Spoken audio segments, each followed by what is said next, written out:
Hey, so Lucas and I are here today. It's Christmas Day. Merry Christmas. Probably release this probably next day or so, I suppose. We're reading Broken Money, Why Our Financial System is Failing Us and How We Can Make It Better. We're on to chapters 9, 10, and 11 today. So I'll do what we always do. I'll do a little kind of super quick introduction of the book up until chapter 9, and then a more belabored summary of the book from chapters 9 through 11 so even if you haven't read the book to this point, hopefully you can watch this first part of the video, get up to speed, and then afterwards Lucas and I will talk about, kind of analyze the chapter, break it down, what was significant to us. So part one of Lyn Alden's book, Broken Money, that was it began with this really vague question, broad question, what is money? And kind of the point of that was that there were two systems, credit and commodity. Credit money, if you think of money as credit, that's like money as the exchange of favors. If you think of money as a commodity, and this was anthropologically the case, that money was based on physical characteristics that made it suitable for use as money, things that made it scarce, things like, for a while, shells, and then later on, other sorts of things, until finally settling on gold as the most scarce thing.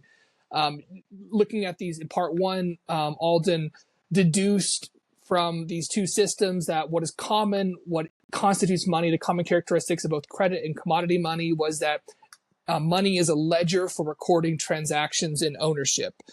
Part two of the book, then, she moved on from that question, what is money, to the birth of banks. And we got this really fascinating kind of historical and technological portrait of the growth of early banking specifically. This is the birth of banks in part two. They began as ways banking began as kind of ways to provide layers of abstraction on top of commodity money like gold to transmute it into credit IOUs to make it more quick and convenient to actually use.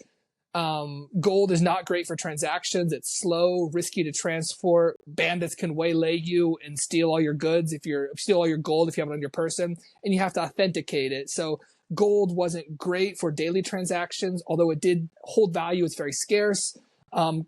Making gold into claims for gold through layers of abstraction, IOUs, instead of actual gold substance, enabled it to kind of move quicker and be more convenient. So that's part of the birth of banking.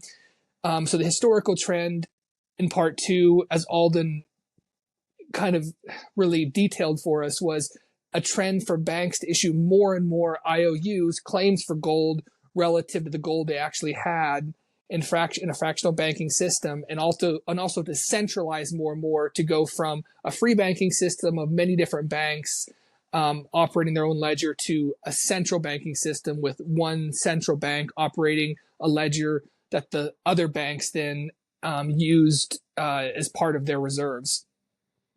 A big part of that historical story in part two, the birth of banks, was a need for speed. That's what motivated a lot of the growth of banking, this layer of abstraction on top of gold. It was a technological story too. The development of telecommunications allowed for instantaneous updating of a ledger based on IOUs. So gold further tended to drop out of the system. Telecommunications, you tend to telegraph and say, hey, Joe made this transaction, update his ledger with your bank, instead of having to transport a caravan of gold across the desert. So gold, again, tends to further drop out of the system, become more abstract. Claims for gold become more popular. Banks tend to centralize even more and more. So this is a single ledger that can be updated in this fashion instead of having to settle transactions amongst the banks.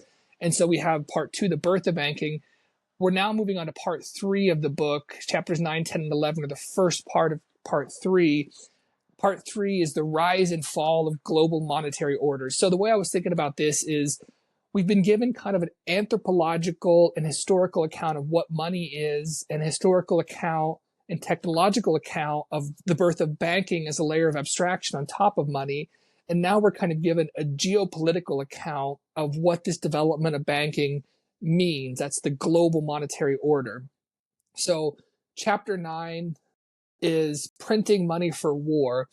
World War I begins, and all these countries are kind of dragged into war. It begins as we all kind of know the story, I think.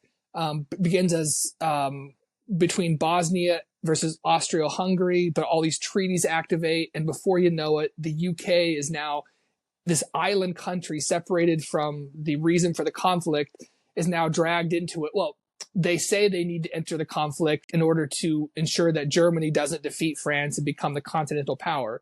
So imagine now UK is trying to sell its populace on the idea that it needs to enter a continental war about some obscure conflict emerging between Bosnia and Austria-Hungary. That's tough to do. So they say, we want to enter this war. We're going to sell war bonds to fund the war. And they then say, it was a massive success. We sold we oversubscribed. We sold all the war bonds. People are very for the war, and they continue into the war. But it's then later revealed in 2017 by the Bank of England that the bank just lied about that. It was actually the bank, through its officials, they realized that only 1/3 or so of the bonds had been sold, these war bonds, to fund the war, which, if they had revealed that at the time, would have indicated that the war was very unpopular. Instead, the bank officials stepped in and bought those bonds that they were selling, which resulted in money being created to pay for the war by devaluing people's savings in an opaque and involuntary way, kind of in attacks that people don't realize is happening. So the result of World War I is kind of this rampant inflation, further government control due to high inflation, because once there's high inflation, the government then steps in to try to stop the high inflation. They impose rent controls. They redirect production to the war effort from things that other people that are being made that don't relate directly to the war effort. They say you can't buy certain securities. So inflation is used to tax the people secretly for the war, and also as a justification to control the economy directly. At that time, also, because the UK was the world reserve currency, it being kind of at the end of its empire, it could also, by printing a lot of money, siphon value from all these developing countries as well. World War I, in Alden's estimation, then demonstrated a power shift from those who use the ledger, which would be people who go to the bank, update the ledger to note transactions with other people, and those who control the ledger, which is now these nation states. So, to quote Alden, throughout the war, countries around the world showed that their governments and central banks now had nearly complete control of the ledgers that people around the world used for savings and payment. Savings could be rapidly devalued in a non-transparent way and channeled toward what the government considers worthwhile to spend money on. This control of the ledger by the government was permitted by what I mentioned in part 2, kind of that increasing abstraction and centralization of the banking system. Gold resisted inflation, but claims for gold do not. That tech story, again, claims for gold were necessitated because of a mismatch in the speed of credit versus the speed of gold. And that need for speed led to the centralizing the ledger under the kind of control of the few. When that happens, human nature kicks in and they begin to manipulate that ledger. A part of this, too, is simply also that the governments demonstrated at this time, if you want to win a modern war, well, first, maybe if you want to drag your population into a modern war, you need to tax them implicitly. But also, if you want to really mobilize the entirety of society, take all that savings and value, then the country that inflates the most is going to have also some sort of military advantage in the short run. That's chapter 9. That leads us to chapter 10, the Bretton Woods system. So after World War I, now World War I has kind of demonstrated that new control of the ledger, but has led to rampant inflation. The UK does try to control that. They try to repeg their currency to gold, reestablish some sort of stable currency. But the problem was, after World War I, they kept the same redemption rate as before the war. So despite there being much more money in circulation, they said that it's still worth the same amount of gold. This kind of, all the notes led to an artificially strong currency. People's wages were inflated, so they were, making more gold per hour, even though they were doing the same thing, which led to less people being hired because you really can't justify that. People's jobs weren't worth that much gold that they would now be paid for what they were doing. This also affected global capital flows, and Alden says it affects the United States as well. In 1929, it encourages a credit and speculative bubble in the United States, leading to the Great Depression. And we now get to the U.S. government and its response to this inflation that's kind of global after World War I. The U.S. tries to deal with the Great Depression by declaring a bank holiday.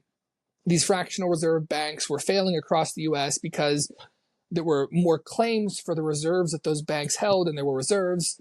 And so people trying to redeem their reserves lead to these bank runs. So the government closes the banks, the bank holiday, to allow the banks to be recapitalized, which basically just meant that the Federal Reserve was now going to step in to backstop with 100% deposit insurance.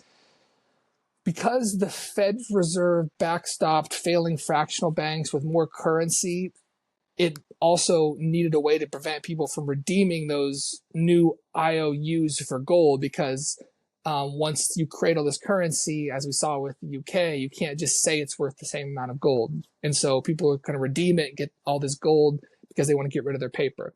So the US, we talked about this last time. There's a little bit of history in the last part. The US, through executive order, seizes gold, and through other law centralizes. So Executive Order 6102 seizes gold from private individuals, prevents them from using it to redeeming their dollars for gold. And they also shift gold from the Federal Reserve to the U.S. Treasury to take it out of the banking system. The U.S. also changed the dollar peg to gold to devalue the currency because, to quote Alden, currency devaluation favors debtors over creditors, and there was no bigger creditor than the U.S. federal government at this time. So that's the situation after World War I, this rampant inflation and these attempts to control that inflation by devaluing the currency. All of this kind of globally then leads to World War II, Alden notes. Populism and extremism grow during the economic stagnation of the 30s. Currencies fail, savings are depleted. There's class enmity between the haves and have-nots, the working class and the elites. Strong men arise who can kind of reductively state the problem by blaming it on some minority group and say we can fix this by taking away civil liberties. And we get World War II. In this telling, it's kind of a repeat of World War I. Money printing occurs again to fund the war. There's interference in the market during the war to control that resulting inflation in the economy and redirect it towards military purposes. After World War II, there is then an attempt to establish a global monetary order.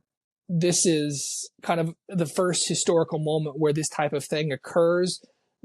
44 sovereign nations meet at Bretton Woods, New Hampshire, to try to consciously design what the post-World War II global monetary order is going to look like.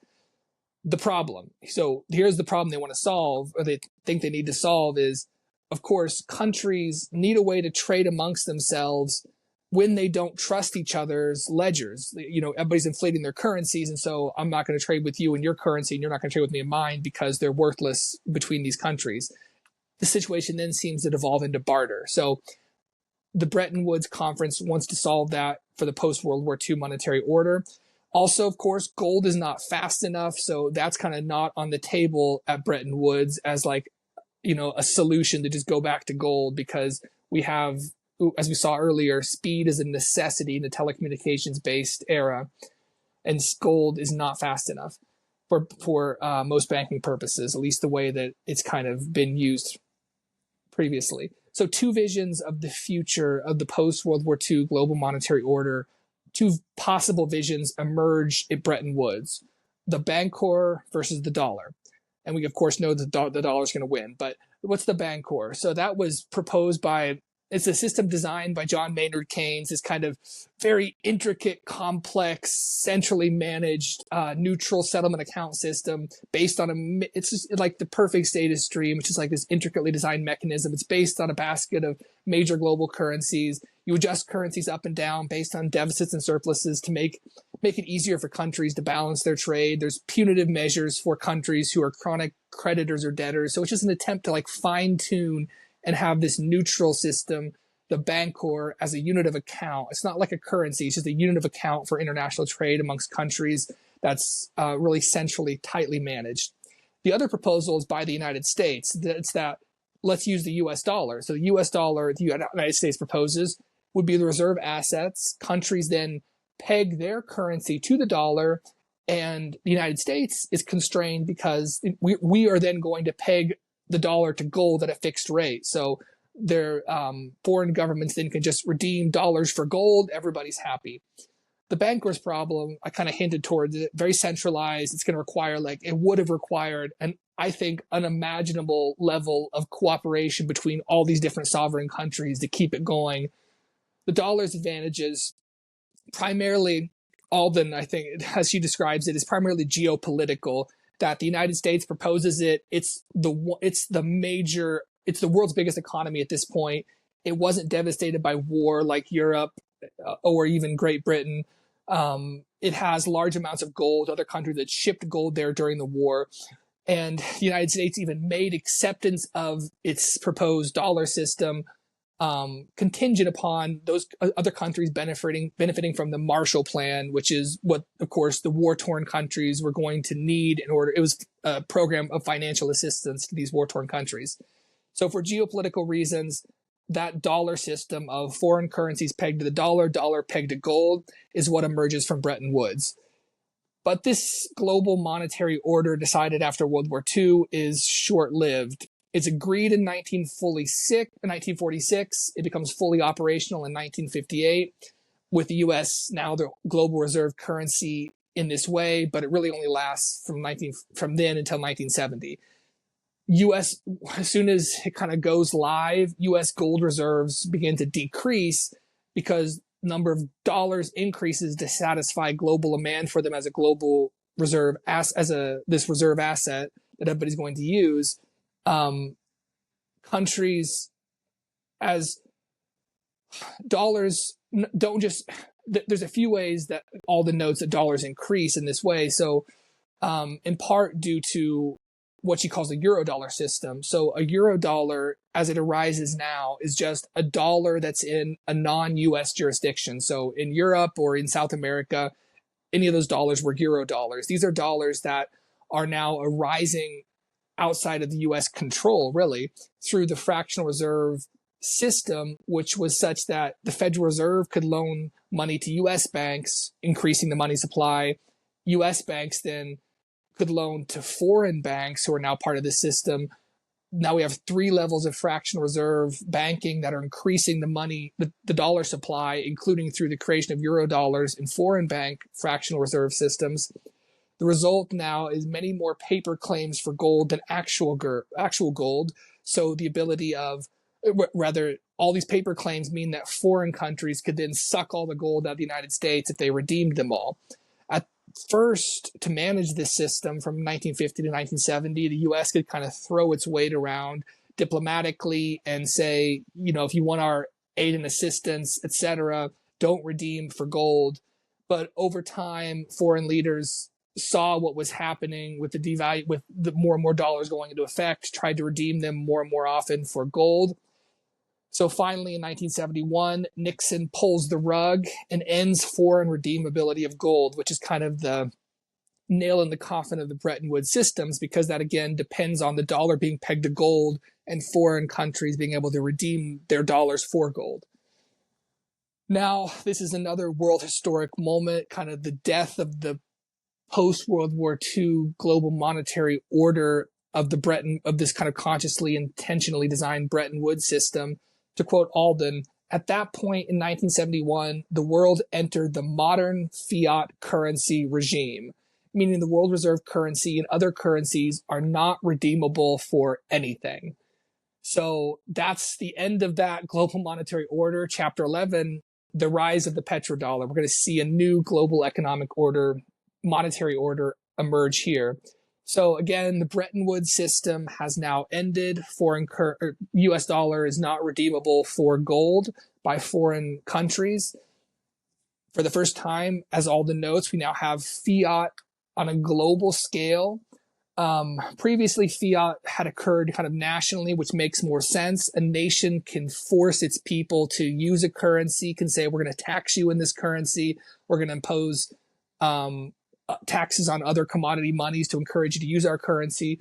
And so within a nation, people have faith in their own nation too. It kind of made sense. But how now globally, in a global fiat era, we're back to that problem of how do you get other countries to acknowledge the value of what a country can simply print.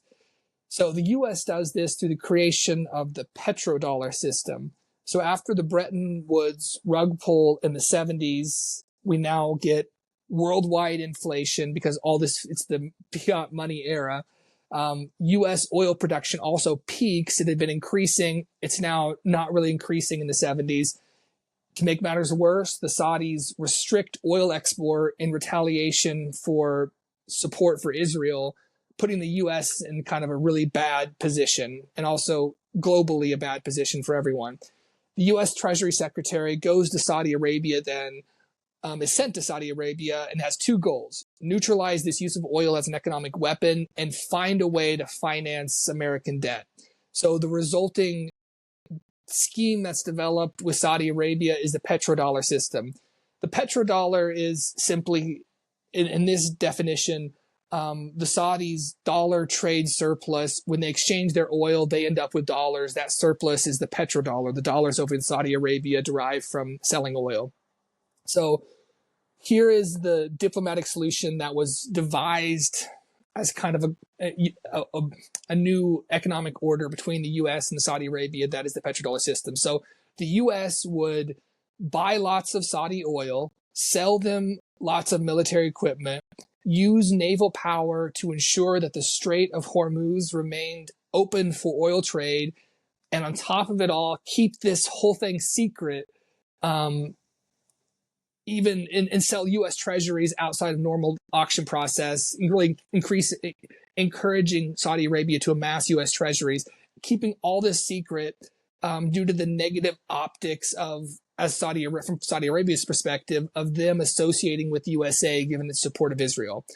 In exchange, Saudi Arabia then is going to invest their trade surplus of petrodollars in U.S. Treasury securities, which is going to finance U.S. deficit spending, and then only sell their oil to other countries in dollar terms, in $4, to increase demand globally for U.S. dollars, which then the thinking goes would cement the U.S. dollar as the global medium of exchange, oil kind of being the blood that runs the world. And so if you have to pay in dollars for that from Saudi Arabia, the dollar then is seemingly in a way backed by oil, which is, I'll just quote Alden. She explains this very well. Quote, the global oil market is enormous, and by convincing many producers to price it in dollars, sell it in dollars, and to hold their petrodollar surpluses in U.S. treasuries, the United States basically backed the dollar by oil.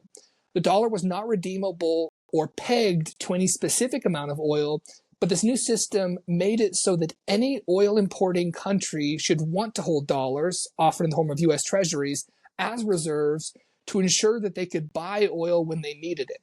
This kept the global demand for dollars going strong, and therefore kept the overall dollar network effect going strong. So this kind of is the post-Bretton Woods global monetary order, in a sense, the petrodollar, encouraging the use of the US dollar by pricing oil in that through this deal with Saudi Arabia. What are the effects of the petrodollar system? First, the U.S. had to stabilize its currency and kind of make it respectable again. So the U.S. in 79 and 80 imposed really 20% and really high interest rates, 20% interest rates. This brought down inflation, made the dollar stronger. But when you make the dollar stronger, you hurt debtors. And this had an effect, especially all the notes in Latin America. All these dollars are moved from circulation. The dollar is stronger. Latin America has large business and government debts in dollars. It becomes very, very difficult for them to repay their debt. And we might talk about this. I found this astounding. It's 70 to 80 is referred to as the lost decade. The United States is increasing its oil consumption. Developing countries are increasing their oil consumption. It actually decreases in Latin America, this substance that is so vital for any sort of economic activity. That's one effect of the petrodollar system. Another astounding one is that it may have led to the invasion of Iraq. In 1999, Saudi Arabia begins, Iraq begins selling oil denominated in the euro instead of the dollar, which again, that's a direct threat to the petrodollar framework where we're trying to price oil in dollars to encourage other countries to buy our treasuries and amass our dollars. In 2003, of course, as we all know, 1999, that move happens by Iraq to reprice in selling oil in the euro. 2003, 4 years later, Iraq is unilaterally invaded by the United States on the pretext of weapons of mass destruction, which, as we now know, was bunk. And even at the time, North Korea, other countries had weapons of mass destruction. None of the 9/11 hijackers were from Iraq. Alden notes all this. And so, she doesn't go outright and say that to preserve the petrodollar system was the reason for the invasion of Iraq, but she does quote a senator talking about that this is one possible reason. He's saying this back in 2003, and of course, retrospectively, we begin to wonder, why did this happen? And this seems like a pretty persuasive reason. It may also have led to the United States backing a coup attempt in Venezuela when Chavez made a similar move regarding Venezuela's oil supplies. And so the effects of the petrodollar system, devastating in Latin America, devastating to the Middle East, and because of the Iraq war and having all of these geopolitical ramifications. Who controls the ledger now, once we've kind of are in this new fiat era and geopolitics is so important? To quote Alden, the answer geopolitically is that in the telecommunication age, whichever country has the most economic and military prowess is likely to have the primary control over the world's ledger, unless or until there is a better solution, or until no single nation is large enough to force its will onto the rest of the world. Who controls the ledger in the fiat era? Power makes right, or whoever has the power geopolitically controls the ledger. So Alden ends this chapter, and I'll end my summary with a summary of modern global monetary orders up to this date. So this is a quick run through of what we talked about. Again, the issue is that it's necessary that there be a ledger to act as a trusted unit of account and medium of exchange for foreign trade, to prevent the 160 currencies that there are devolving simply into a barter system internationally because no one trusts the other currencies. So before 1944 and up until 1944, there was the gold standard.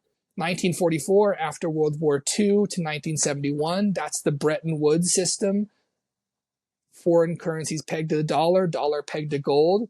1971, that's the Nixon rug pull, and then the creation of the petrodollar system. To quote Alden, from the mid-1970s to the present day, so this is the current order, the US dollar has represented the primary unit of account and payment rail for international trade, with US dollar deposits and US Treasury securities also representing the primary savings asset for foreign reserve holdings. Other countries then have to manage the strength of their currency with respect to the US dollar, kind of pricing it in the US dollar. They have to fiddle with their own economies, devaluing their currencies, etc., or making them stronger in order to be able to conduct international trade. So that's the summary up until where we are now in the book. I'll toss it back to you, Lucas, with something that you noted before we talked, that a lot of this story seems to be shared with The Creature from Jekyll Island. And it's been a while since I read that, but of course, this all sounded very familiar to me as I was reading. Do you did you find anything new in this reading that was not in The Creature from Jekyll Island, or anything specifically that jumped out at you as some novel reading of history as Alden runs through the creation of our current global economic order? That's a good question. For people who are unaware, the book The Creature from Jekyll Island, I believe the author is C. Edward Griffin, is often really thrown out into the wind by those who oppose it as basically this giant book of conspiracy, where the author effectively lays out from the creation of the Federal Reserve all the way up until the modern system that it was Excuse me. not it was not a it was not a an accident that things happened the way they did, that it was not only intentional, that it was intentional and secret, and kept secret for the reason that it was known that they were doing something that was wrong, I guess. Um, it's a incredible book. I strongly, by the way, it's very well cited. This is what we were talking about previously, was that I had made the comment that these chapters really read kind of like an overview of The Creature from Jekyll Island, kind of like a fast summary. And I would recommend anybody read that. That the comment I made was that, well, that guy had citations as well. Like, he looked up things in history as well. And and The Creature, it's not, it's not directly cited by Alden. I'll give Alden credit too, by the way. Of all of the books that I've read on this subject, she does more than anyone, and incredibly intentionally, I believe, to stay above the fray, to stay out of the muck, to stay out of the mud. Yet you still cannot avoid having these things pop up that are very, very similar to what you read in the conspiracy rags. And so, yeah, let's get into that. What is something that I noticed in this that I didn't notice in The Creature from Jekyll Island? The one thing that it may have been in there, but I don't think it was, or I don't remember it, was the Bank of England. Well, actually, I definitely wouldn't. Because I think, so 2017 was when the retraction came out by the Financial Times to say that, hey, by the way, we discovered that England went into World War I on false pretenses by defrauding and lying to the public in order to make it seem as though the populace wanted to go to war, when truly, in fact, it was only a very, very small amount of people that concocted this travesty of an abomination of a lie upon the people. They put out a call for 350 million pounds, British pounds, money. I have to say that, not weight. They put out a call for these war bonds that paid a higher percentage. That, hey, by all rights, if you wanted to buy bonds, that would be the bond that you would buy because it paid a higher percentage. And yet they only sold, I think it was like 80 million of that 350 million. And so what they did was they created money out of nothing. And this to us sounds just commonplace, normal. It's an everyday Tuesday that you create money out of nothing. But back then, that was not the case. So this was like the first real, real egregious example, I think, of the fiat phenomenon occurring, where they unilaterally decide that they're going to create this money out of thin air. They're going to put it in the names of some employees of the Bank of England. Those employees are going to purchase the remainder of the Bank of the War bonds in order to finance the operation to go to war. And what happens, of course, is that they experience inflation. They go to war. The people have their wealth and their savings stolen from them, just as John Maynard Keynes is quoted in the beginning of this chapter as saying. And this, to me, I think this bears talking about. Which this is one of my favorite quotes. This is in a presentation that I have. This is John Maynard Keynes. By a continuing process of inflation, governments can confiscate, secretly and unobserved, an important part of the wealth of their citizens. By this method, they not only confiscate, but they confiscate arbitrarily. And while the process impoverishes many, it actually enriches some.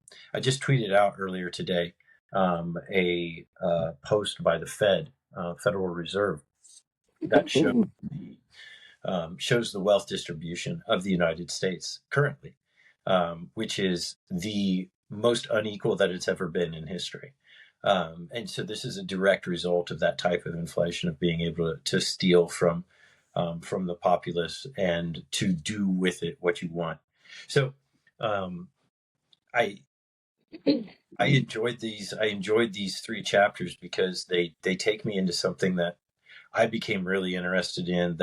It's really a lot of meat on the bone, but it's also a lot of candy when you start down this path, which is the conspiracy theory angle of like, why did these things happen? Now, one of the things that they'll talk about, that the creature from Jekyll Island talks about in much, much, much more detail, was, so Alden talks about how Britain got into the war. The way the United States got into the war was that the Lusitania, which was a U.S. flagged merchant marine ship, was sunk by German U-boats. And they took it as, this was this unprovoked offense, and they killed over 1,000 people died. And that was the reason to go. The way that it's framed in The Creature from Jekyll Island talks about, well, actually, the public sentiment was not there. They did not want to go to war.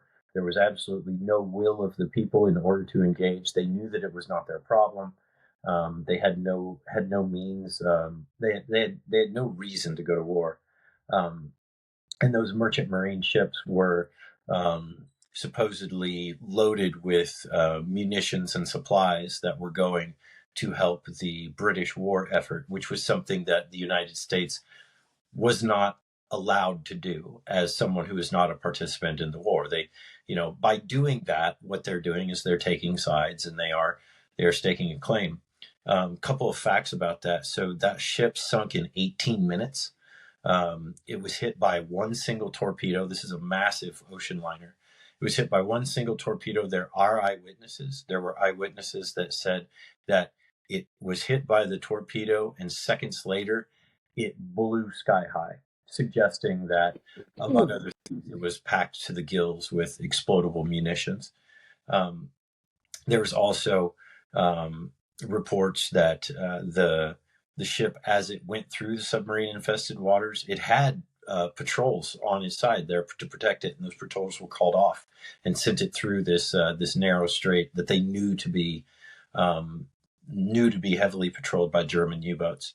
And not only that, I looked these up myself. There are pictures and quotes of the warnings that the German embassy in the United States placed in United States newspapers that said, look, don't get on passenger ships that are going to Britain. We will, they're in danger because they are illegally supplying the war effort, et cetera, et cetera. And supposedly, I couldn't find this one. Supposedly, there was like a full-page ad taken out in the Cleveland newspaper, which Cleveland at the time was arguably the most powerful city in the world, next to New York. And there was a full-page ad that was taken out by Americans that warned people, hey, there's conspiracy underfoot. They're going to blow up this ship. Do not get on this ship. Obviously, that's how it turned out. But I enjoy this because it takes us down, the road of conspiracy theory.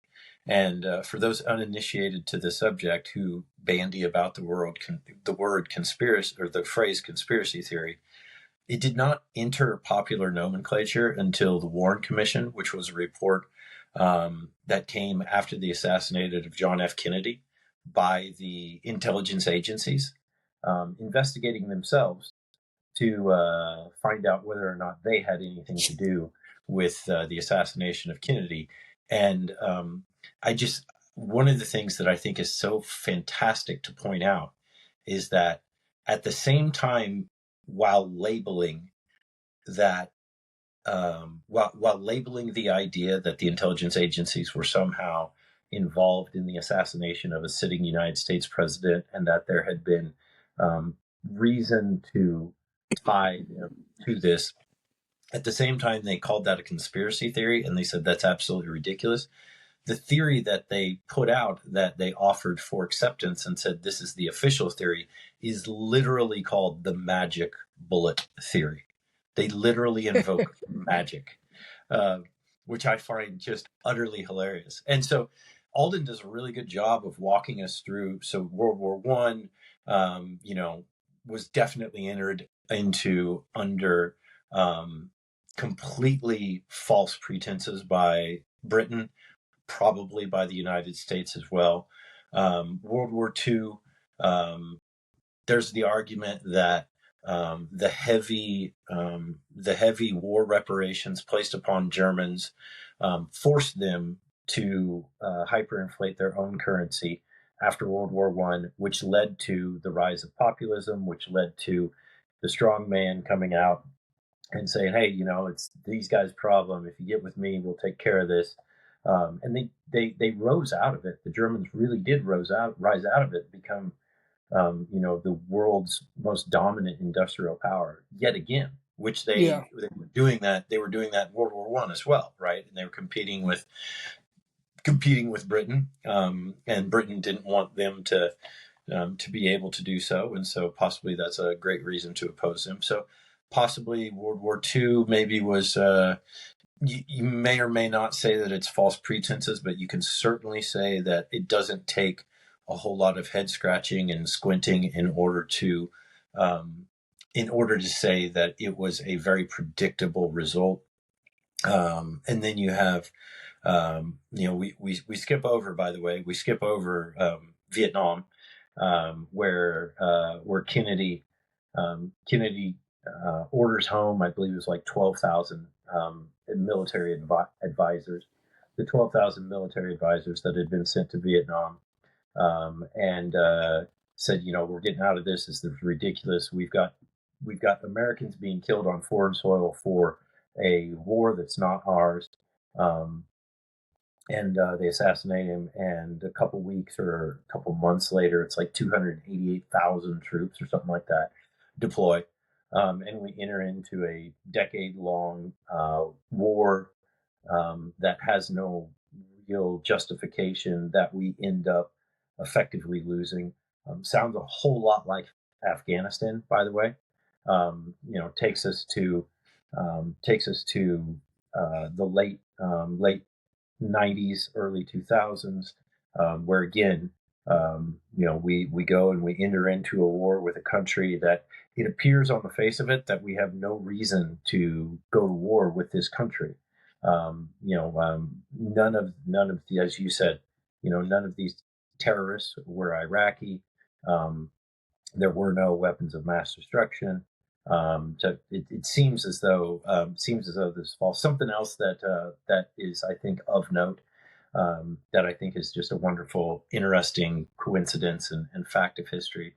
The justification for going to war in Iraq was that 9/11 was the terrorist attacks, even though none of the terrorists were from there, et cetera. So on September 10th, the day before, Donald Rumsfeld, the sitting DoD secretary, confirms that the Pentagon has lost track of $2.3 trillion. And they have no idea where it's at, which, by the way, that represented about 40% of the entire United States debt at the time. So to put it in perspective, that would be like 16, 17, 18 trillion dollars in today's money. Just all of a sudden, hey, we have, must have fallen into the couch cushions, or, I had a hole in my wallet, or, I have no idea. And then there's also Building 7, which is another one of the buildings that went down on September 11th that probably most people listening to this have never heard of. Building 7 was one of the World Trade buildings. The CIA was housed on the 25th floor.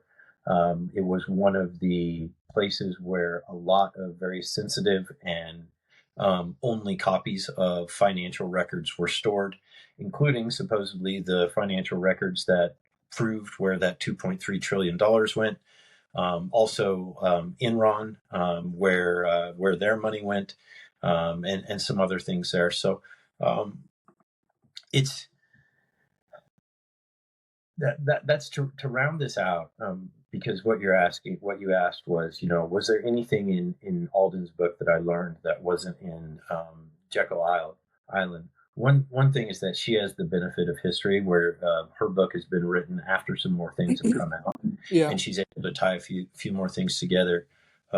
Where if she wanted to, I'm sure she could go very deep in it, but it's just not her interest. But suffice to say that any one of these things, World War I, World War II, Vietnam, Afghanistan, Iraq, any of these things, you can look at individually and you can say, oh, okay, I can see, I get the reason, there's terrorism and there's genocide and but when you tie them all together, you don't really have to squint at it very much to see that there's some common threads.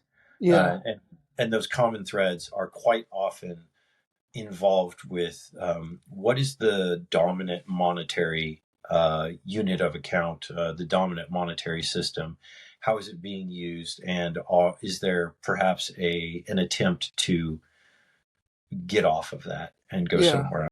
So I guess that's kind of what I take away from it, which is just that I think she actually does an even better job of drawing lines between these things and being like, oh, look, here's bullshit, and there's horse shit, and there's some more shit.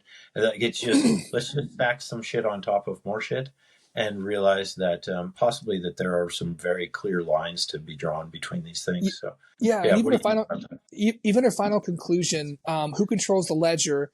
I mean, she states it in kind of abstract terms that in the fiat monetary global regime, the answer to who controls the ledger is geopolitical, whichever country has the most economic and military prowess. And we see, therefore, like the United States flexing its economic and military prowess to head off any threat to its geopolitical dominance that allows it to control the ledger through first the Bretton Woods agreement to peg foreign currencies to the dollar, and then later to the petrodollar system to loosely tie it to oil by encouraging Saudi Arabia to stack dollars. So the stuff that the history that you run through, again, that can seem conspiratorial in any of its parts, at least it does have a general explanation on paper that is very sober minded, that fiat money is about power. It's about believing the issuer has the authority to issue it. And so in a global fiat monetary regime, that country that exercises power and might is that country that it then can dominate and control the global ledger, which has been the United States. And I think it's a really good point you make regarding conspiratorial thinking. And I think this is, we're less and less inclined to take conspiracy theory as a pejorative term because we've seen so many of them come true. And so nowadays it's like, that worked for a while. You could shame us into having thoughts about what happened by making us seem like paranoid, schizophrenic fools. But now we're seeing all these things come to light. And we have two really great examples in this chapter. You mentioned the Bank of England. At the time, it would have been a conspiracy theory to say, oh, the Bank of England is buying all these bonds. It's not you and me. It's the bank itself. A person saying that at the time, would have been looked at as not patriotic, all of these things. Now it's just, that's a fact that they operated in utter secrecy and they did sell war bonds to themselves to finance a war that would have been difficult to sell to, somebody to send their son to go die overseas in a continental war to assert dominance over Germany. Incredible. And also regarding the petrodollar system, this is all the notes only now. So it was kind of an open secret in a sense, but the creation of the petrodollar system through this diplomatic mission of the U.S. Secretary Treasury to Saudi Arabia, a condition of that was that it remained secret so that Saudi Arabia would have plausible deniability that it's not helping out the U.S. Because of the tricky situation with Israel. And so these are conspiracies. Conspiracies are things that happen. People do conspire to do things, and they conspire to do things on the condition of secrecy to make them work. And that's, kind of the way the Federal Reserve operates is based in secrecy. A lot of financial and economic moves are done with intentional secrecy to prevent the market from being spooked and things like that. And so I like that you pointed out that if the creature from Jekyll Hyde seemed conspiracy minded, and Alden doesn't, maybe it's just because more time has elapsed and historical record is resolving as it does to show us that conspiracies did in fact happen. The most glaring example here, for me, like personally, because, and I think maybe for you too, Lucas, and for some of our listeners, is the Iraq War. Because like I was in high school and I came of age with that. I was sold by my own government that there are weapons of mass destruction in Iraq, and that there was some sort of nebulous tie with terrorism that was kind of hinted at, even though none of the hijackers were from Iraq. And I was in, not a developed geopolitical worldview as a high schooler, but it was kind of default neocon because that's what the administration was. And, looking back at myself, it's like, oh, how naive to just buy hook, line, and sinker what the government was saying. And it's kind of like you lose your political innocence at a moment like that. For another generation, maybe it's going to be COVID. They're going to lose their political innocence when they see the factual record resolve, maybe in this current administration, as more and more records come to light about why certain things occurred. And so Alden, as you know, she has a very sober-minded way of detailing things, and she doesn't sound, it doesn't sound in any of its parts like a conspiracy. She lays out why she thinks things happened is not she doesn't say the Iraq war occurred because it was trying to preserve the petrodollar system. She simply lays out the facts and say this appears that it could have been one of the reasons, and then cites, congressional record of a senator talking about it, that this is a possible reason. So yeah, conspiracies are real, and in the economic realm, they maybe are more prevalent than other realms because secrecy is encouraged. There was one other thing I wanted to mention that, based on what you said, you had mentioned that the kind of fiat money explosion and money printing after World War I, historically unprecedented, that wave of inflation after that money printing and the wave of inflation. And that's because, like, reading Alden, we can say why it's historically unprecedented, this money printing during World War I and the resulting wave of inflation. It's because prior, when you have, of course, a gold standard or even gold coinage, there is constraint. When you have gold coinage, if you debase the coins, it takes a long time for those coins to go out of system. Once you have paper claims for gold, those can be printed and replicated much faster than the gold is allowed to come out of the system. And so in 1921, so this is in the aftermath of World War I and all of this inflation, that's when Henry Ford, proposes what Lucas and I encountered in another book, Jason Lowery's Soft War. He comes forward and says, we should use electricity as money to remove it from banker control. So this is happening in 1921. I mean, they were seeing that at the time, that the bankers could not be, someone smart like Henry Ford could look at what happened in World War I and after, deduce what had happened, and said, we need to get money out of the bankers' hands. He's proposing that electricity be money after World War I ends, 1921. And again, this is one of the historical kind of precedents or whatever, kind of intellectually, for something like Bitcoin coming along later on that is going to, through its proof of work function, use electricity as an aspect of why it's a scarce resource and what is going to make it a viable money. Yeah, I would argue that they, at that time in the 20s, were probably far more in tune to what was happening.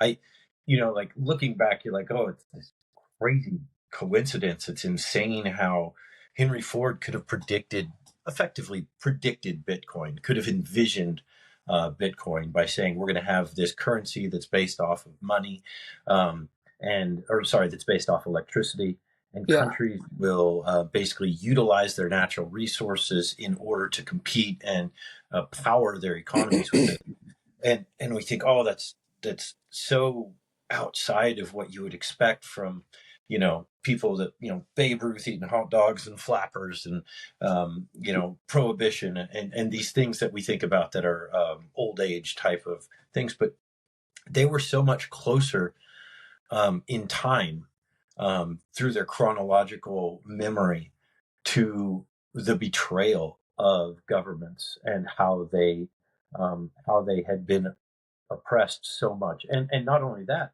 the immigration population was much more fresh. These people that were leaving the shores of whatever country, only to arrive at ours to find something that was entirely different, that was entirely new, from what they had ever known. So yeah, I love the reference to Henry Ford because I'd kind of forgotten about that. But yeah, that's the proper time frame for it, where we're coming out of World War One. The United States experienced a ton of inflation during that time, and they experienced a lot of inflation probably for the same reason that China experienced a lot of inflation throughout the 2000s and up until the current time frame, where you saw so many American companies and American investors investing in China. Take back things up and say, okay, World War One, that era, you've got Britain, which is kind of the falling dominant power, and the United States, which is the rising world power, the kind of decrepit empire and the rising upstart. And then you look at modern day, and you've got the United States, which is kind of the crumbling empire, and China, which seems to be the upstart economy. That the Chinese currently trade with like more than twice as many countries. Like they trade with all but like a handful of countries in the entire world, and the United States only trades with like a third of the countries in the world. Like we have a much smaller global footprint when it comes to having relationships, trading relationships, and so at the time you can just kind of flip flop the ideas of like after World War One, England has experienced a lot of hyperinflation, and so what are they trying to do in order to keep up with that? They're investing in the United States stock market, and they help to create this speculative bubble that bursts on Black Friday with the stock market, leads to the Great Depression, which. So now take a look at what's happening in China right now. I think I told you this, I can't remember, but so the Chinese have overbuilt so much in the real estate side that there is no demand. There are huge complexes of like multi-story, say 40, 50, 60-story buildings that are built for apartments and for commercial use, and there's no demand for it. And in order to create demand for that, they're literally imploding buildings that have never been used. Brand new buildings, billions of dollars being taken literally to rubble in order to artificially create demand. Kind of like the British artificially trying to strengthen their pound by repegging it to the original rate. They're trying to drop their real estate footprint back to the original kind of rate there. So yeah, it's just fantastical to think about how the roles have shifted. One of the things that I had, so there's this quote, I had just looked it up. I think, what was his name? Wheeler, as the shores, or what is it? As the island of my knowledge grows, so do the shores of my ignorance. And I remember when I first heard that, as the island of my knowledge grows, so do the shores of my ignorance. Of course, you can relate to that. You could relate that to, this idea that if you start to learn very deeply about any one thing, then you realize just how much there is to know about that one thing and how you'll never know everything about that one thing. And if you're not naive, then you extrapolate that to all of the other things that you aren't studying. And you go, I am becoming a world's expert upon how an inclined plane around a cylinder is a screw and how a screw does work. Also, it turns out that I should probably recognize that there are things that I will never understand about how a bird flies and how somebody sews a button onto a shirt and the way in which an apple pie is made. Like all of these things have an infinite amount of detail that you can put into them. But mathematically, it also works. If you've got, assume an island is a circle, the growth of the square footage of the area of the circle grows faster than the circumference of the circle. So the shoreline, which if you're a company, or sorry, if you're a country and you're expanding your empire, what you're doing is you're really expanding the amount of borders that you have to protect. Yeah. And so if you double the size of borders that you have to protect, then now you've like quadrupled the size of the square footage of the actual land that you have to protect. This was noted in a book that I was reading about the Roman Empire and why they fell, and the British Empire and why they fell, which was just that as you build an empire, you eventually build your borders out so far that it becomes economically infeasible to continue to secure them, and things just start getting through, and you start seeing cracks in the armor.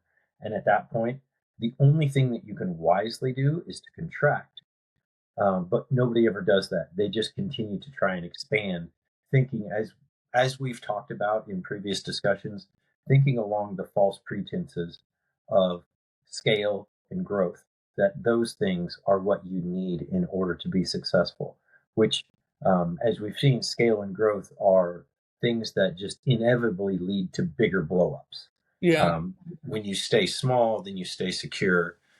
So anyways, I know that's a bit of a tangent, but that was something that I just considered thinking about.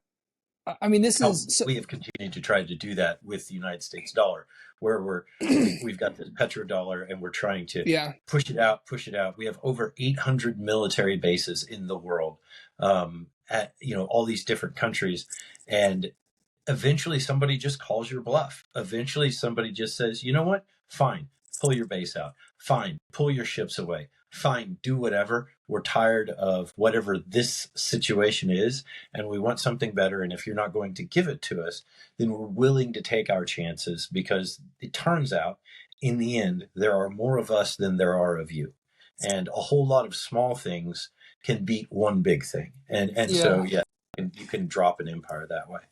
No, and I mean, one way to look at Alden's book is the rise and fall of monetary regimes. And so, like, you've given the paradigm of the fall of the Roman Empire. There's been an immense amount of literature that has speculated on why the Roman Empire fell, what we can learn from that. And so we can ask, what can we learn from Alden's telling of why we've had a shift in global economic orders, or even first, the creation of an economic order that is global from monetary regimes that at first were interpersonal, then intertribal, then international, and then global.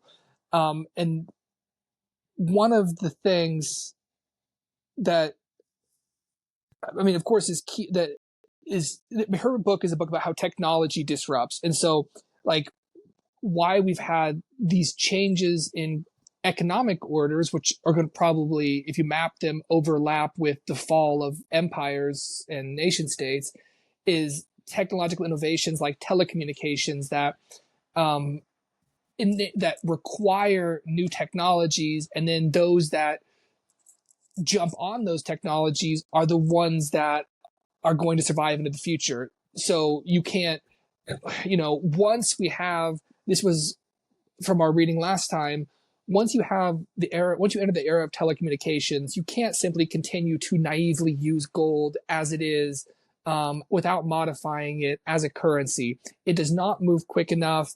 It's too difficult to authenticate for the increasing number of transactions there are, and the increasing dispersion geographically of those transacting parties make it so that you simply can't use gold. It's not a moral take then to say that speed necessitates a new type of currency that gold simply does not fulfill. And so we have the rise of IOUs, of credit-based currencies, and then we enter eventually this, as a result of speed becoming the defining characteristic of modernity, and interconnection globalization, we enter the fiat era is the new global monetary regime, because fiat credit money can move at the speed of light, and is the only way seemingly to allow us to satisfy that criterion of speed that we need to have in order to have an international economy.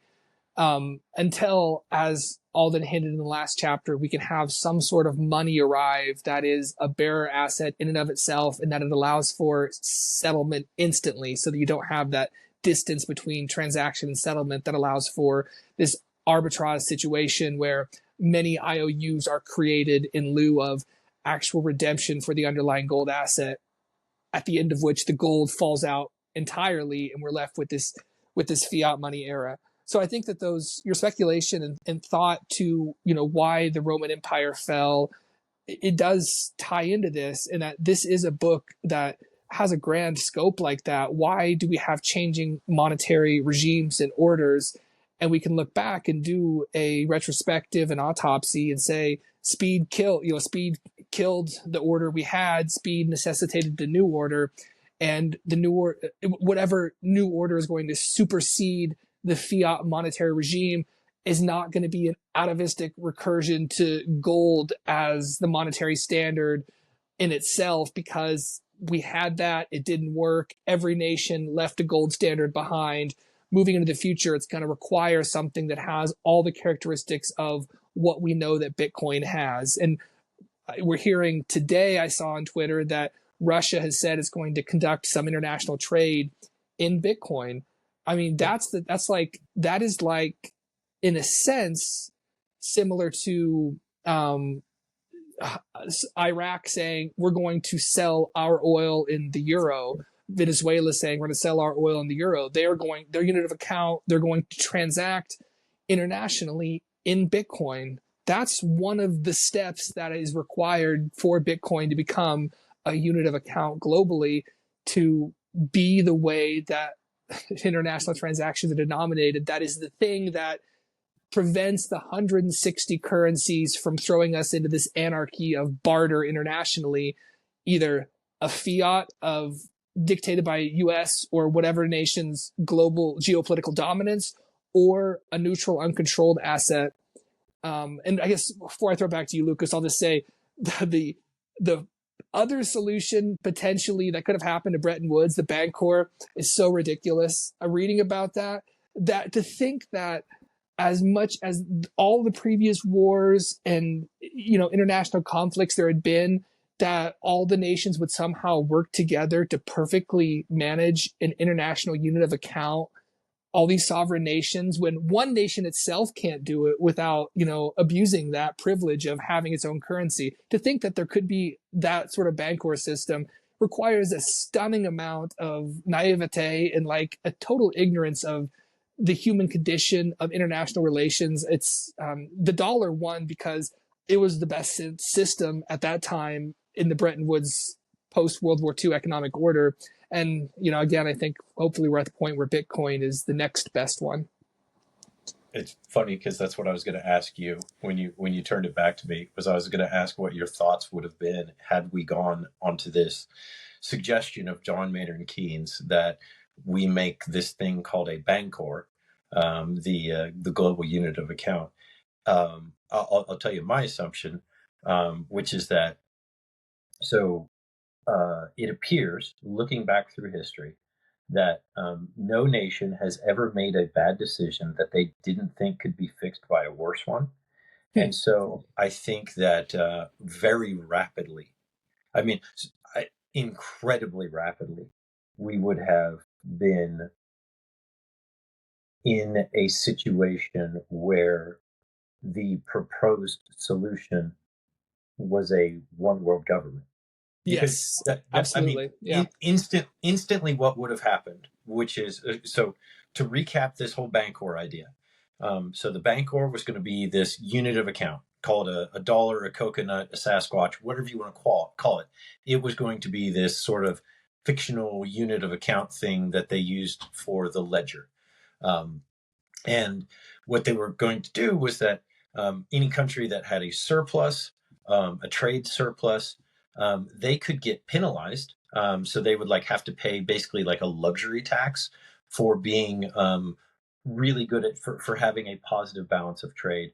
Now they could after a certain time they could devalue their currency in order to they could issue more of their currency against the Bancor in order to But it's just like lower it's the like Great Britain saying UK saying let's freeze everything as it is now and say if you yes. deviate from that going above or below, it's like So okay, first yeah, off, yeah. UK, like, So of course first you off, want that. yeah, 100%, right? So Yeah, what this is like, this is basically said. It's like the Yankees and the Red Sox get together, and they're like, okay, so here's how this is going to work. yeah, Basically, if you sell a lot of Yankee hats, then this will work out well for you. If not, it's kind of tough.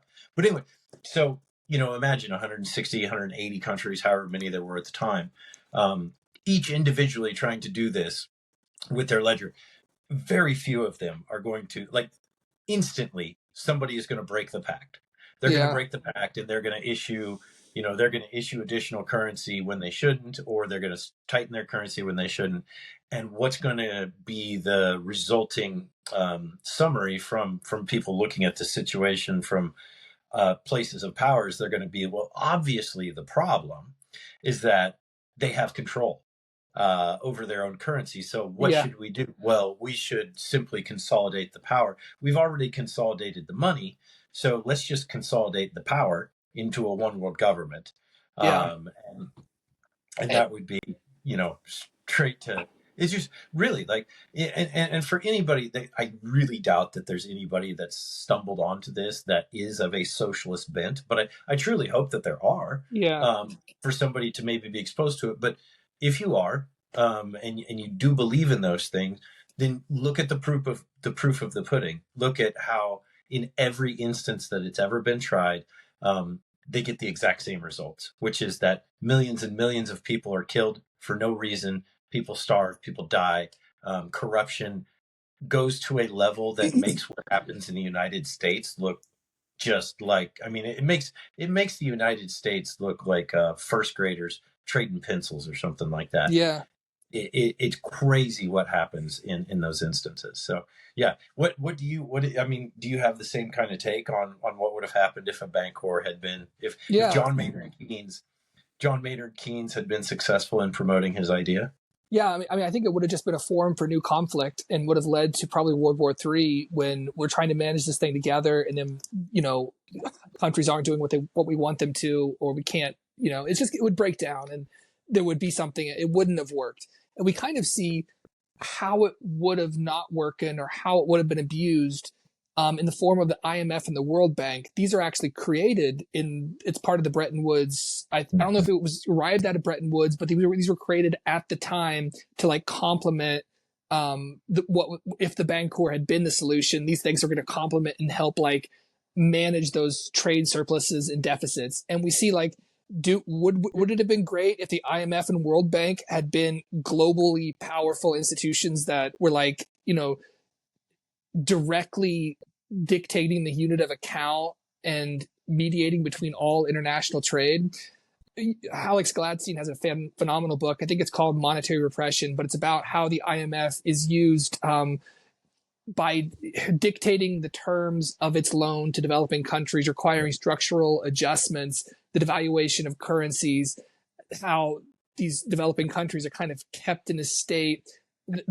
First of all, their leaders are often dictators who want these big loans to then give it to all their cronies.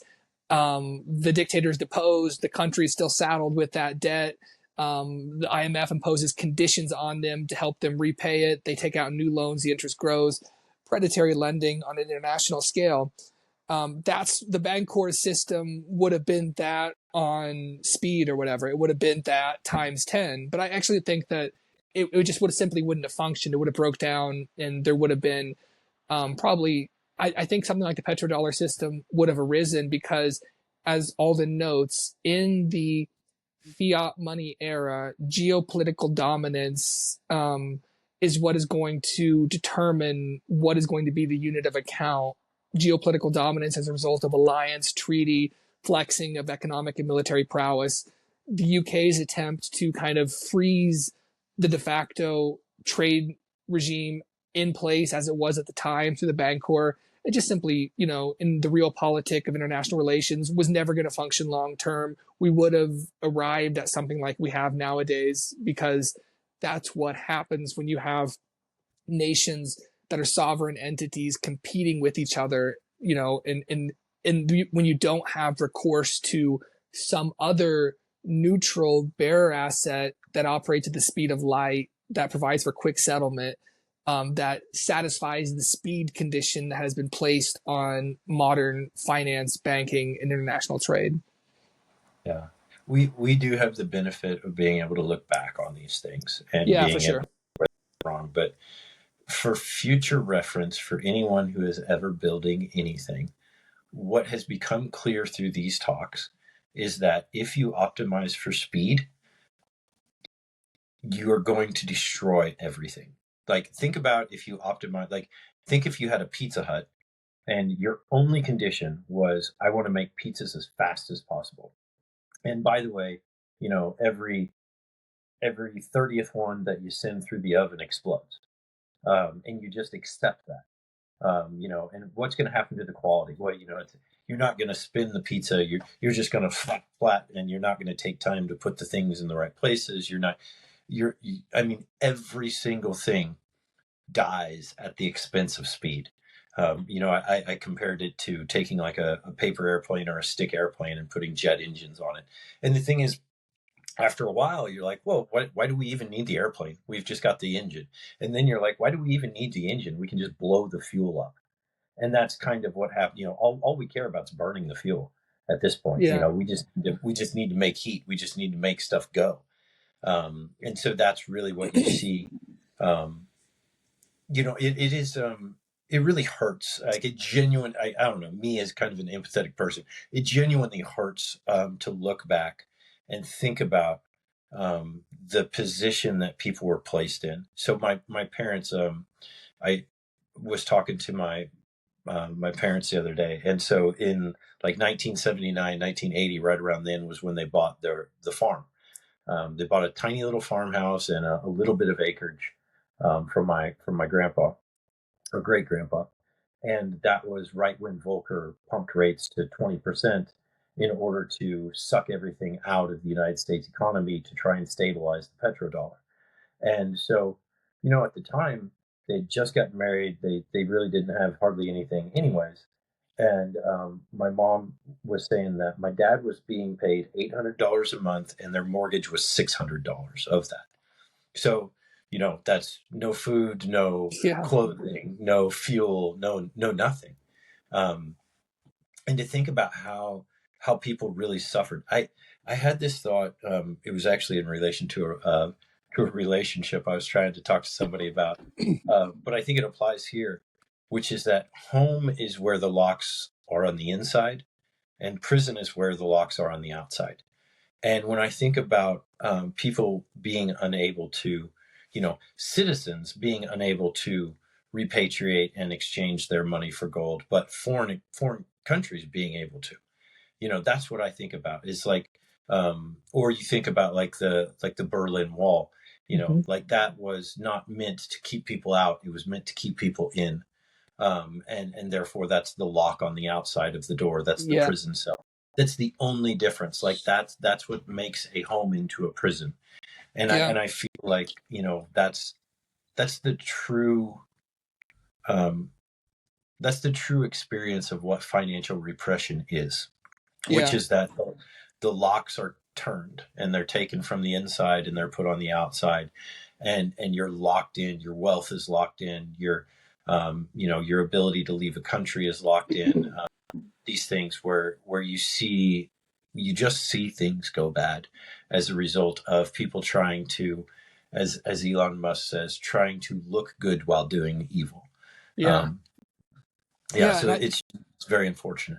But I really like that you're returning to the human to the human element here. When we talk about things like global economic orders and these broad historical trends, the individual human experience can drop out of that, like your parents trying to make their way in a time when interest rates are very high. And I really liked the part of this chapter that mentioned, because I found this astonishing, that the lost decade for Latin America, where 70 to 80, oil consumption declines. That's incredible. I mean, that's like a return to the Stone Age in a sense, or a movement, not return to the Stone Age, but it's a movement towards the Stone Age. Whenever a country is not moving into the future, it's moving into the past, because every other country is moving into the future. And to think that, that's the horror. I think that a lot of families, like, the biggest horror is I'm going to be worse off than my parents, and my children will be worse off than me. And like, that's what that was. Like, the United States is able, through this diplomatic gerrymandering or whatever, come up with diplomatic solutions to keep the dollar strong, and to get US debt financed, I guess, is the end of the picture there. Whereas Latin America, holding large amounts of debt, is simply left to implode. And I think we still see,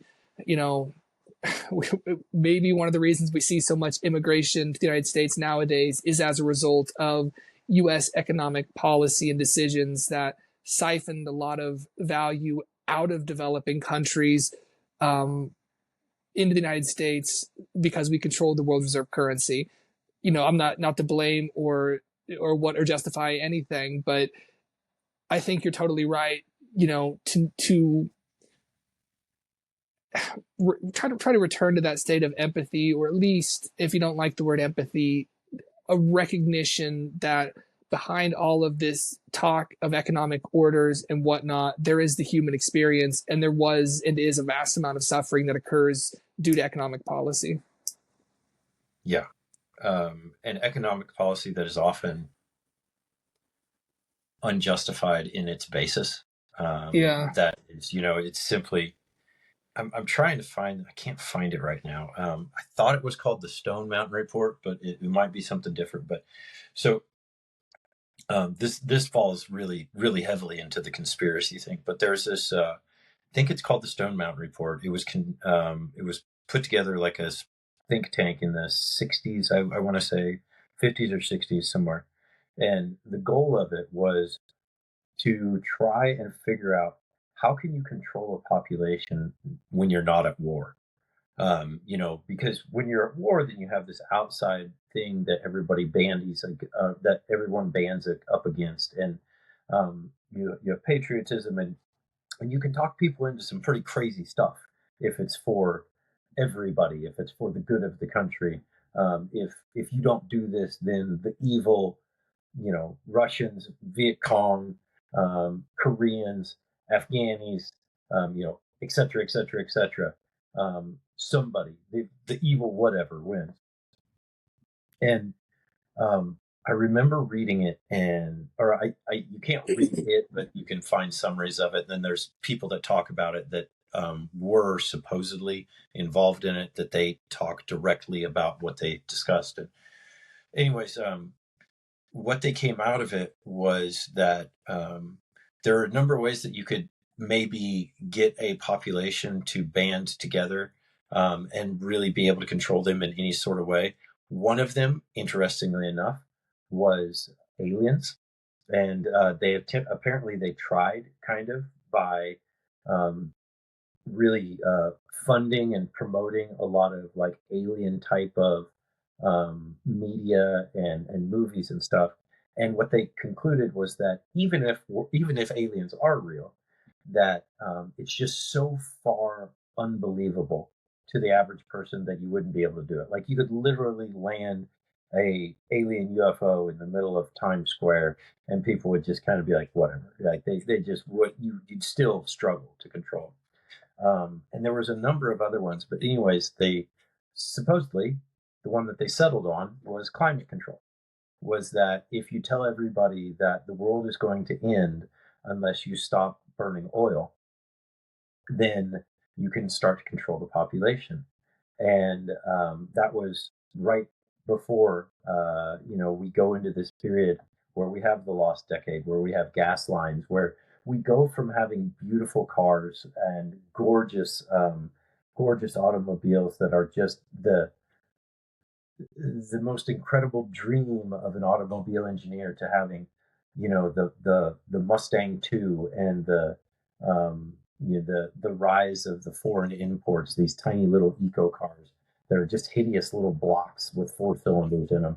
And um, it it seems very true, like that. If you can convince somebody that that by doing, I mean, we grew up in the era of being hammered home with all of this reduce, reuse, recycle stuff, and I don't know. I just think it's interesting to see how all of that coalesces with what we do call this lost era, this lost decade. And again, yeah, to talk about the human condition of it, I mean, that it takes me back to thinking about my parents and thinking about them. They both graduated high school in '73. They went to college and they started a farm. And to think about how they would have suffered under that system in order to prop up the United States dollar, just so that we could continue to impose control on this ever growing global border of influence. Um, yeah, you can't take the human element out of it. You can't take the empathy and even the anger out of it, and being upset at the way it was done. Although you can look at it and you can go, look, I can see how, if you're in this situation, that you're going to continue to double down, you're going to continue to double down, and you're going to hope for the best. Yeah. And it turned and to go back to I think probably my favorite Jason Lowry quote ever. I heard him say it on a podcast. It wasn't in software, but just very simply, technology does not negotiate. It we created a technology, the ability to do business electronically, but we did not have the money that could do business electronically. Yeah. And there was simply no way to negotiate your way out of that. It didn't matter how many countries you held influence over. It didn't matter how high you abstracted the layer. So that the Bank of England was just simply, and the Federal Reserve. Those were just higher abstractions of what were already happening.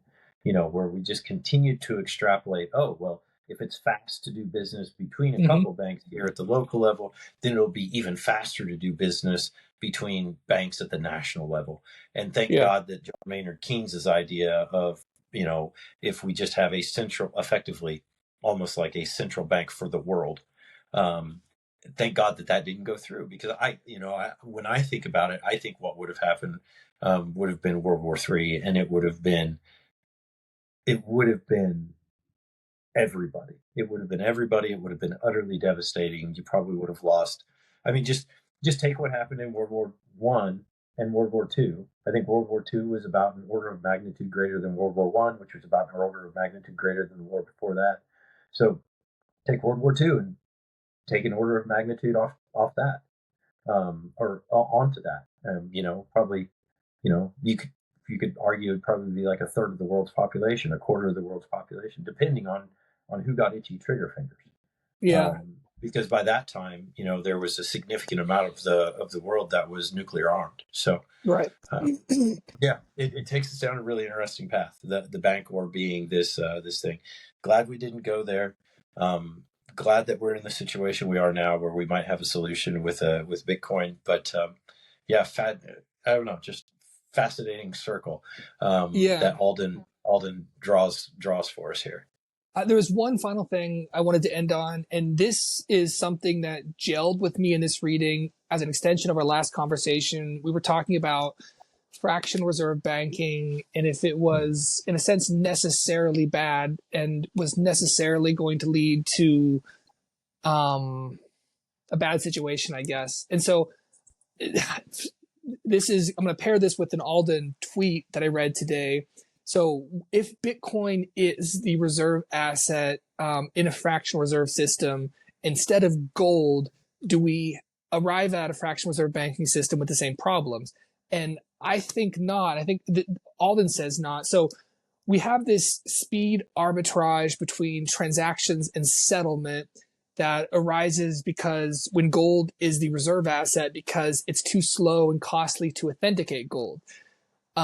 So even if you have gold as a standard to settle transactions, you create IOUs on top of that can circulate faster, and people are actually in a gold standard system are going to prefer to hold the IOUs and not gold because they can get rid of those much easier.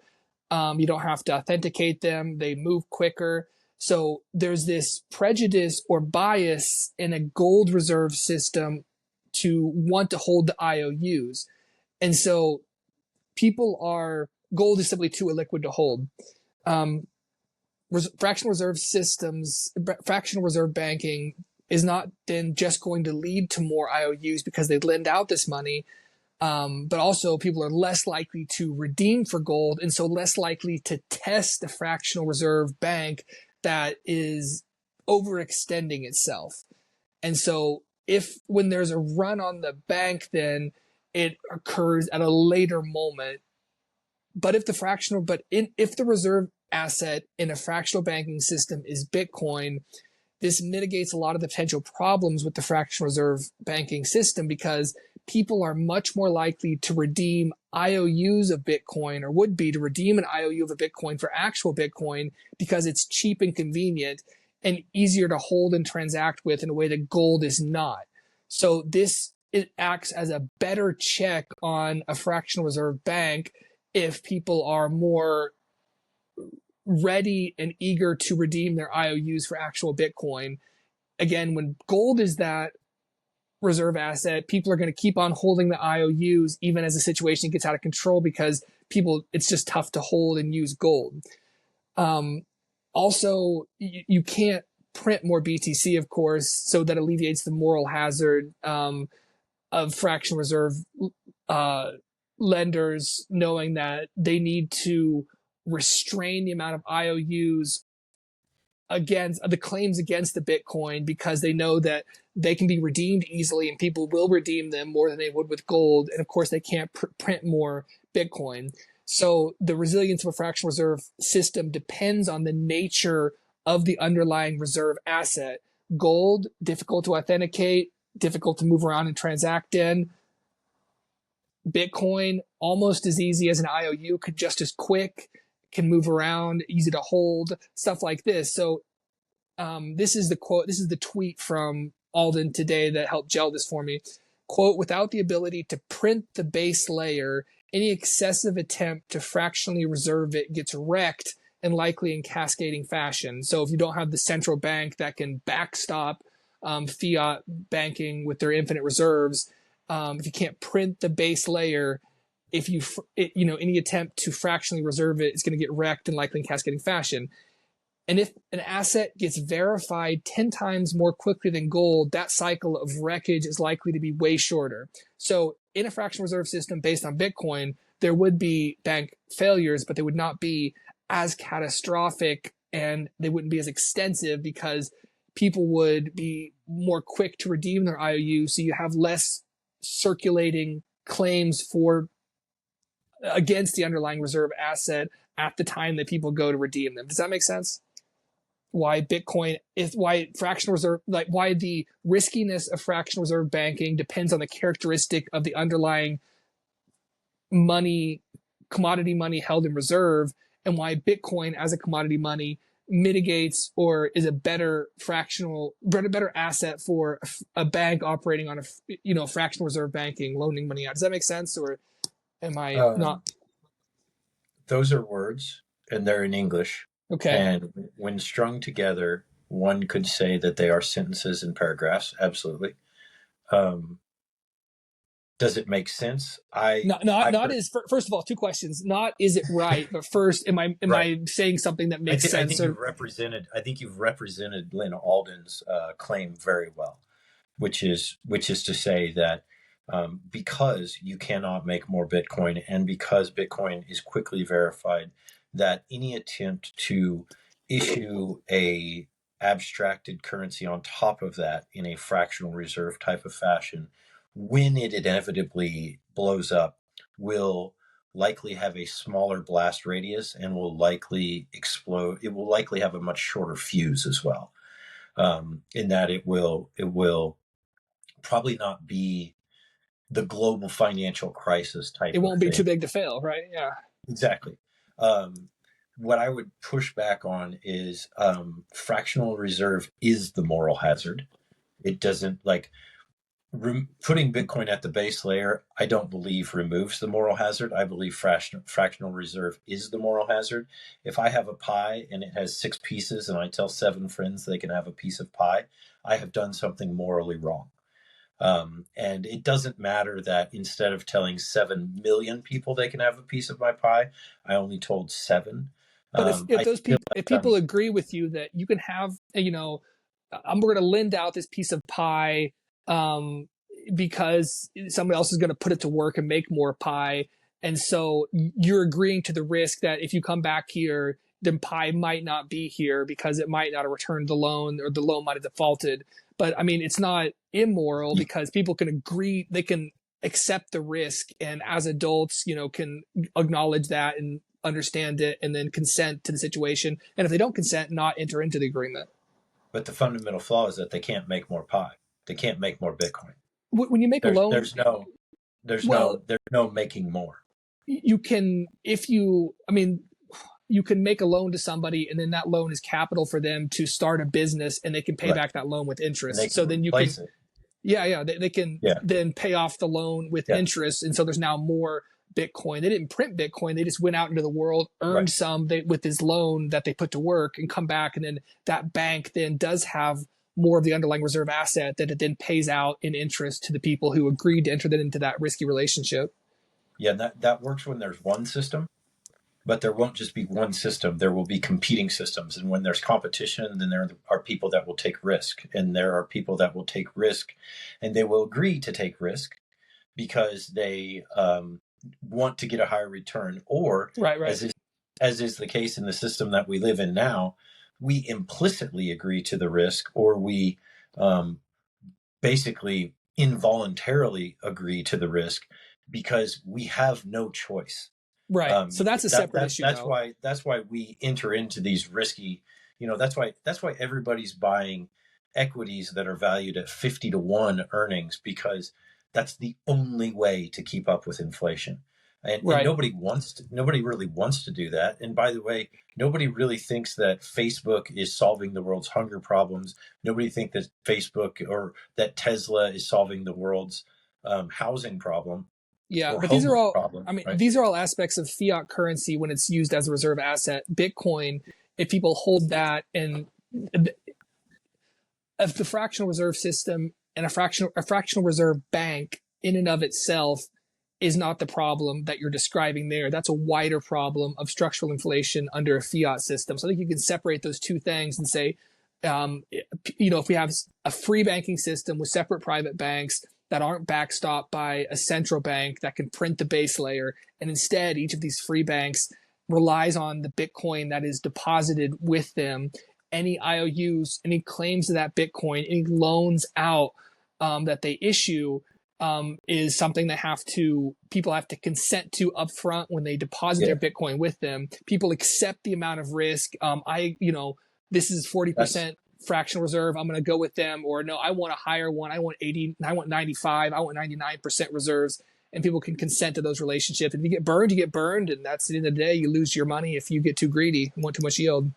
Well, that's Celsius and that's FTX. Yeah. Things go well. And there was illegal stuff that happened in those two. And so those weren't like a fractional reserve free bank. If we had a free banking system, we had these different banks, they were audited, or they consented to be audited by some third party in order to prove to people, or they have proof of reserves, that you can look at, which is be easier to do with the Bitcoin system. And then also, I think that's the free market. If a free market system allows for competing free banks on that, some of them want to be fractional reserve, some of them want to be pure custody, I think that's a good thing. I don't think fractional reserve lending in itself is bad. And I think Bitcoin mitigates most of what is bad about it. And all that's left that's bad is simply risk that you can accept or not accept. And if you don't want the risk, don't do it and simply hold the stuff yourself, or with a bank that isn't going to lend it out.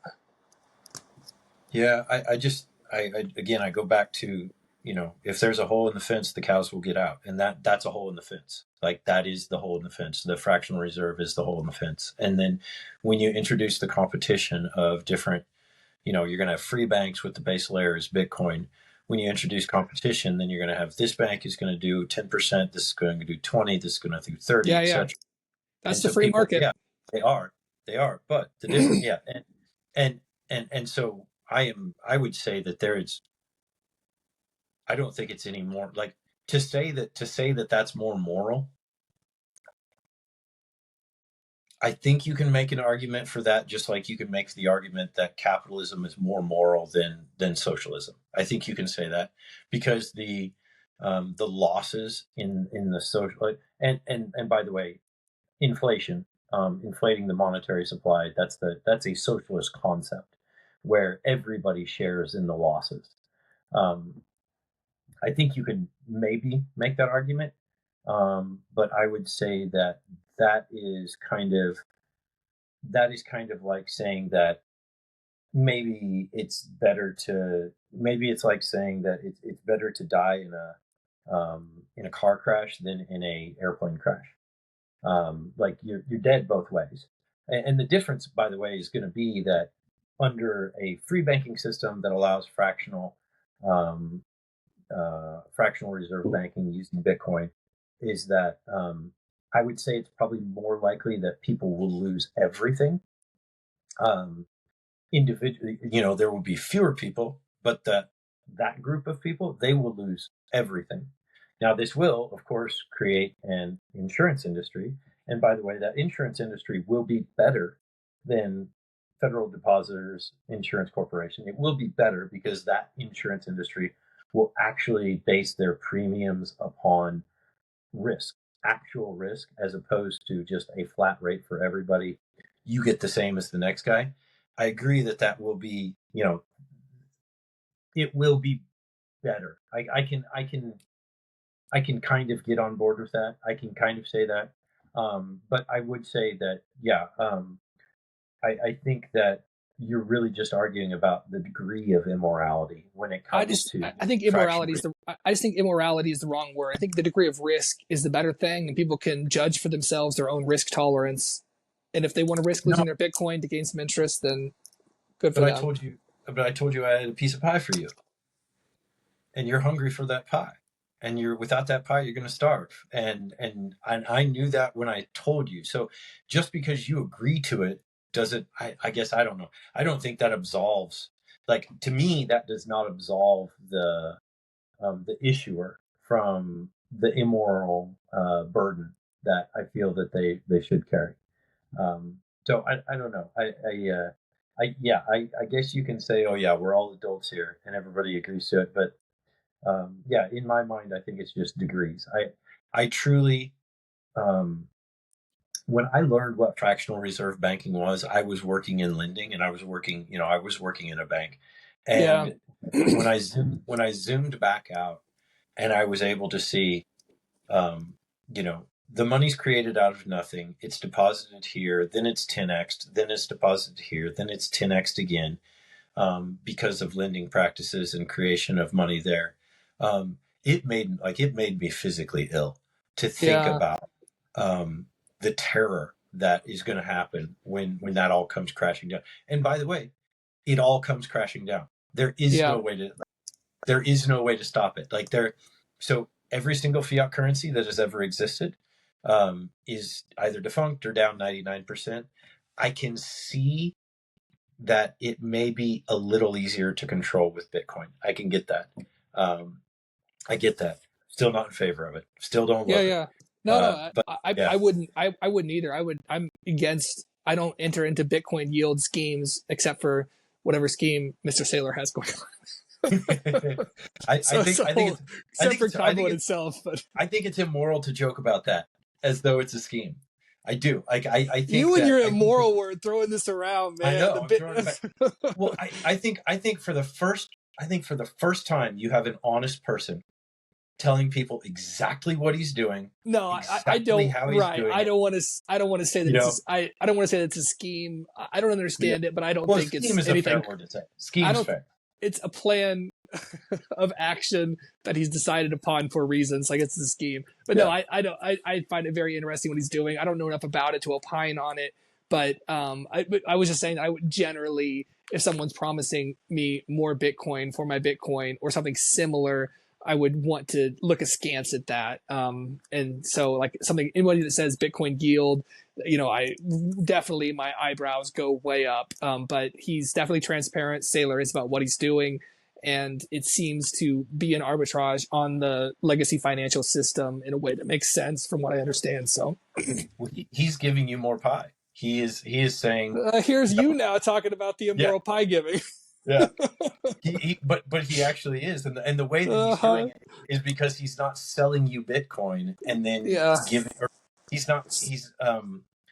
give me your dollars. Like he says, Yeah, I like know. He's got that arbitrage with the financial system. we're selling dollars for $3. Like Yeah. like, I love it, and I am so excited to see what's going to happen. I do think it's so fascinating right now, just like at this very moment, because there is this tiny little microcosm of people that understand Bitcoin, and there is a much smaller microcosm of that microcosm with a few people that probably have no idea about Bitcoin, but just know about MicroStrategy. But it's a fraction of people that are looking at this and they're going, oh, this guy broke the system. He figured it out. He is making a speculative attack on the dollar by issuing shares that are being paid for in something worthless, a dollar, that is something that you have to suspend disbelief in order to find value in, that only has value in certain areas. And what he's doing is he's using that and exchanging it for something that has value everywhere. You take it to Mars and it'll still have value. Now, there's nobody to transact with there, but still has value. So yeah, I find it fascinating. Oh man, I want to defend the guy so bad, but I watch him do it so well, and I'm like, it's like he doesn't need it. Yeah. He does not. No, he needs stepping in to defend Sailor. It's like, yeah, some kid stepping in front of Superman, like, don't shoot. Yeah, exactly. No, so it was great. I think that was a great place. That was great. Yeah, that's all I got, man. Yeah. Hey, this is fantastic. This is Bitcoin Study Sessions. My name is Lucas, and I'm on X at lucasmaddy. That over there is Grant, and he is on X at thewholeframe. Want to wish you guys a Merry Christmas, and we look forward to continuing to go through Broken Money, Lyn Alden's wonderful book on how to view money as a technological progression through history. So have a great time, and we'll talk to you guys later. Yep. Right on. Thanks.